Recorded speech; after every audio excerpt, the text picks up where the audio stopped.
So hello and welcome back to another English lesson. So this will be good for people who are learning English, or even people that know English but they don't know the actual grammar, like myself. So for this one we're going to do S endings on nouns, so that makes it a plural, and this could be mass noun or it could be a count noun.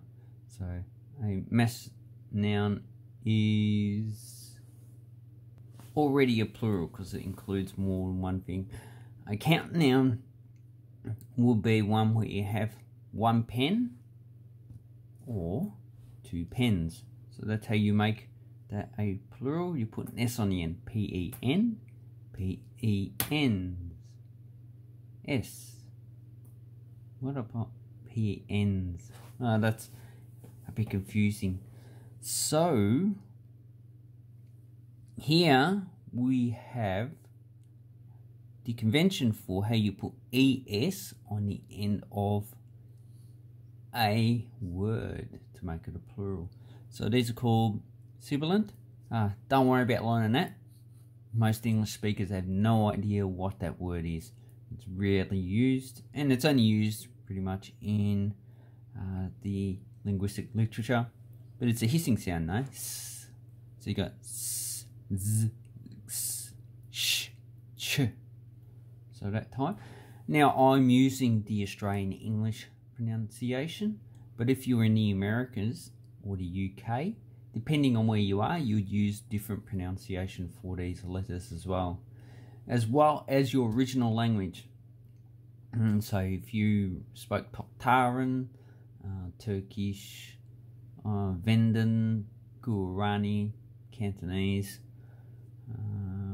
Hmong, doesn't matter. Each has their own pronunciation, and that will influence the way you speak another language. So with my Cantonese is pretty much not.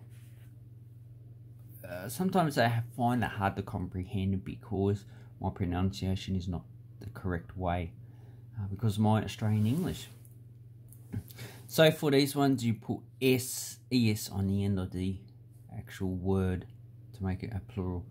For most of our nouns, there are different varieties. We'll go through those in another video. We're just worrying about the S in them. But by default, you change most of them to S's, okay? So here we have some nouns. So we've got car. How do we make that a plural? We write cars. We just put an S on the end. So a tank. So this could be the actual military vehicle, tank, or it could be a water tank. So a big drum, you know, like, so that can be a water tank. This is a top. It's just a cylinder, really. Then you can like have a tap here.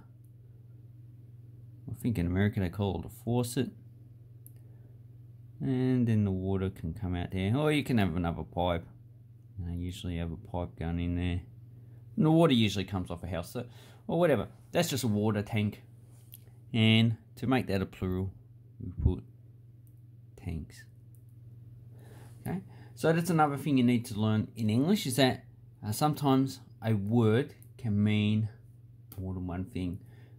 And also how we use the word. So we have marriage. So this is two people making a formal agreement to be together. So we just say marriages, put an S on the end. Or we can say marriage or convenience. So that's not a wedding type marriage, so a marriage of convenience. I hope I spelled marriage all right. Of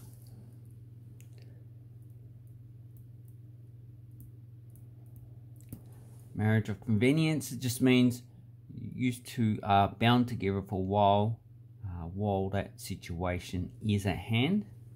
Then we have toilets. Okay, and this one is a bit different. So this is in Australia. Our head of government's called the Governor General, and if you want, so we've got one for the federal government and one for the states. if they all get together and want to say there's a plural of them, we put governors general, because they're all governors, but they're just general. Not too sure why we don't say governor generals or governors generals. It's just the way it's actually written. So here we look at nouns with an ES. So as we said before, this has an S on the end, mass, so we put mass is. Quiz has a Z, so we put quizzes. Fox, foxes. Okay, then we've got two. We've got marsh.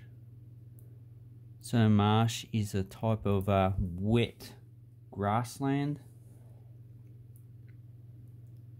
that, you know, amphibians pretty much like to breed in. Then we've got church, churches. Now if you want another religious place, we say mosque, but as that has an E on the end, it's just mosques. Okay, so then we've got wish as SH, so wishes. So that's basically how you do it. That's how you should follow convention. If it's different than that, then you should learn that way. So basically, you just take these words and you put, like if it ends in an S, just put ES to make the plural, and the same with these ones. With these two, I have a few down here. So as you can see, Raj, that's usually coming from Indian, probably the Indo branch of the Indo-European languages, and this Hajj is more likely from either Persian, which is Indo-European, or Arabic. And Uz could be a Turkic language, or Kaz, a Slavic language, which is the Indo-European but on the Slavic branch.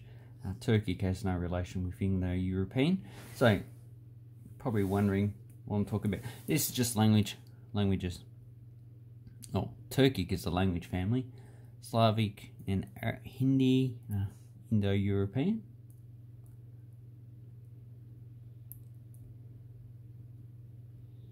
And they pretty much include, you know, most of the English languages, European languages, most of the Northern Indian languages, as well as Iranian. Then you've got different other language families, so we've got 3 here. So basically, that's how you put S on the end of an English word.